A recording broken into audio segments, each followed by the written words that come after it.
وہ جو آپ باہر رہتے ہیں آپ کو پتا ہے کہ کئی دفعہ سر کور کیا ہوا ہے اور سڑکوں کے اوپر برا بھلا کو کہتے ہیں. کوئی بات نہیں کرتا تھا آج تک. مجھے فخر ہے کہ UN میں OIC میں دنیا میں نے اس چیز کو اٹھایا اور آج انشاءاللہ یونائٹڈ نیشنز کی جنرل اسمبلی میں ریزولوشن پاس کی جائے گی اسلاموفوبیا کے خلاف. آج پریزیڈنٹ پوٹن کے منہ سے نکلا ہے کہ آزادی صحافت کے نام پہ آپ نبی صلی اللہ علیہ وسلم کی شان میں گستاخی نہیں کر سکتے. کینیڈا کا پرائم منسٹر جسٹن ٹروڈو نے اس نے سٹیٹمنٹ دیا ہے کہ آپ آزادی ہے رائے کے نام اس کی پیچھے ہمارے نبی صلی اللہ علیہ وسلم کی شان میں گستاخی نہیں کر سکتے.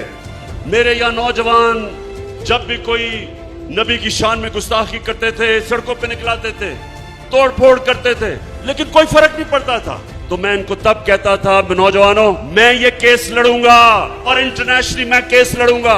کل یہ فیصلہ ہوا یونائٹڈ نیشنز کی ریزولوشن ہوئی 57 مسلمان ملکوں نے مل کے پیش کی پاکستان کی ریزولوشن اسلاموفوبیا کے خلاف.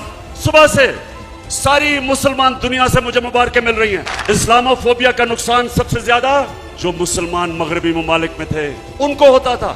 داڑھی والا نکلتا تھا اس کو برا بھلا کہتے تھے. مسلمان عورت حجاب کرتی تھی اس کو سڑک پہ گالیاں نکالتے تھے کوئی پوچھنے والا نہیں تھا. اور شکر ہے اللہ کا کہ ہماری کوششوں کی وجہ سے یونائٹڈ نیشنز نے یہ ریزولوشن پاس کی.